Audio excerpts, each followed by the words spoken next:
story of a great king, a worshipper, a slave of Allah Azza wa Jal, who was probably not a prophet of God. However, definitely he was a Muslim, a Unitarian, believed in only one God, walhamdulillah. And despite his wealth and power and strength, Allah Azza wa Jal, that Allah gave him, he was a king who worshipped Allah Azza wa Jal sincerely. And Allah Azza wa Jal had given him phenomenal strength, phenomenal both physical strength to be able to lift things and carry things and move things, but also his army that Allah Azza wa Jal had given him was a formidable army. They ask you about Zul Karneyn. Verily we, meaning Allah Azza wa Jal, we established him in the earth and we gave him from every single matter a way and a path, meaning we eased his affair in every matter. First of all, had no financial worries, he was a king. Secondly, he had no power issues because mashallah Allah gave him a huge army that was formidable. Also, many kings suffer from bad image, but no, he had a good image and people knew about Zul Karneyn and they knew that he was a righteous king and that he was a pious man. So his enemies feared him, and so even before he attacked them, enemies were almost destroyed by the fear that they had in their heart. So he took a path, meaning he wanted to go somewhere, so he took a path of travel until he had come to a place where the sun sets, meaning he went west. And when he went west, he found the sun going down in murky waters. What is this murky waters? Some scholars said it's the Black Sea. Others said no, it's the Aegean Sea. And upon that area he found a people.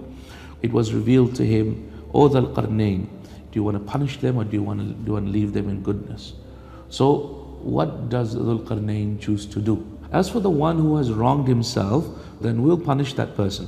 Then he'll be taken back to his Lord, meaning after he dies, then Allah will punish him a punishment that is tremendous or unheard of. As for the one who believes and does righteous deeds, then I will give him good rewards, and I will say to him from my affair that which will be easy for him.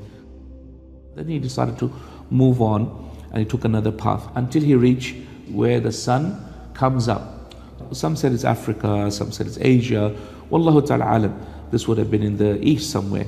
And he found that the sun was coming up over a people. We have not put from them, meaning from the sun, any covering for them against the sun. So they were basically savages who did not even have proper dwellings, who did not even cover themselves properly, who had basically almost no barrier against the sun, and they lived in the east. Therefore he took another path in order to travel. Where did he go? Turkey, around that area, until he reached the area which is Turkmenistan. He reached two mountains, and according to some of the narrations from the pious predecessors, shows that these two Saddain are actually in southern Turkey.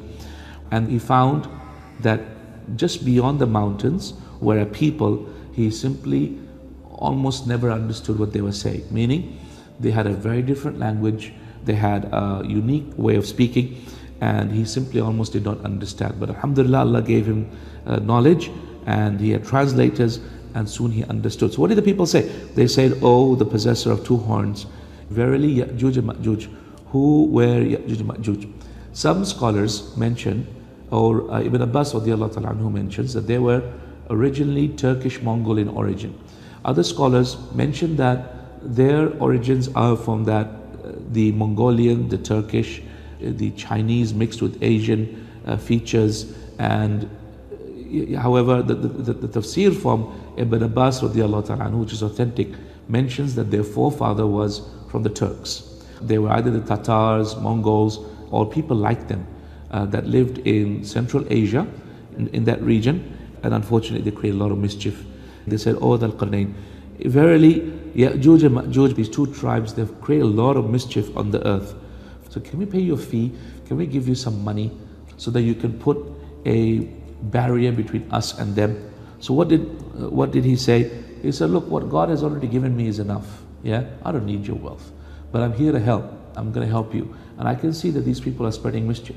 And my values are you don't spread mischief.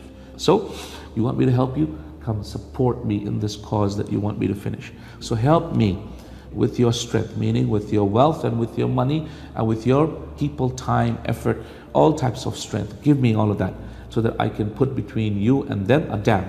a dam or a barrier that will stop these people from coming and destroying your town. So Ya'juj and Ma'juj were unique people. Allah subhanahu wa ta'ala created them, the human beings, but they are people who have significant mischief. People like to vandalize and pillage and destroy. They will live in a city, but then they will burn it down afterwards. They will see a tree, and instead of picking its fruit, they will cut the branches of the tree until the whole tree will fall. Then they'll grab the fruit of the tree. Very mischievous human beings.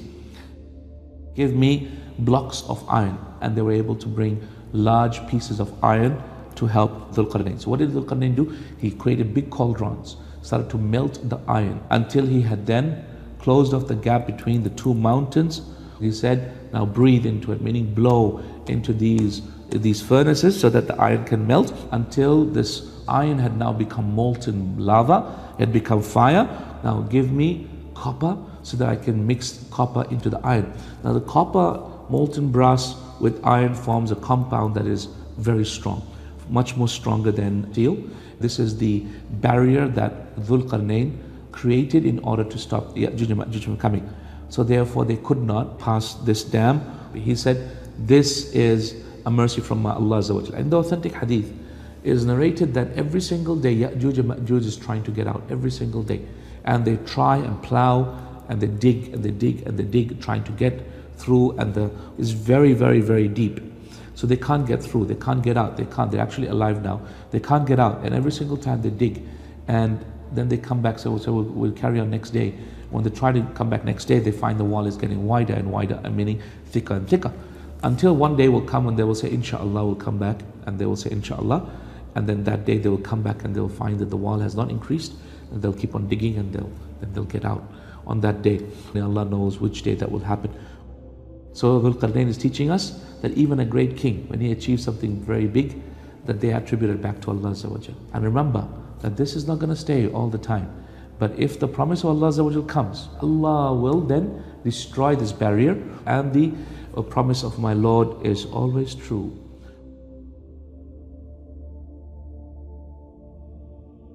Zul Karnein, Dhu meaning the possessor of Karnain, the two horns, was either one of a few people that this historian said. Some said he was either Alexander the Great. But Alexander the Great couldn't have been Zul Karnein, because Alexander the Great worshipped idols, and he had atrocities in his kingdom. The only reason why they mentioned Alexander the Great, because they're looking in history who is there that had actually gone east and west and everywhere and conquered quite a lot.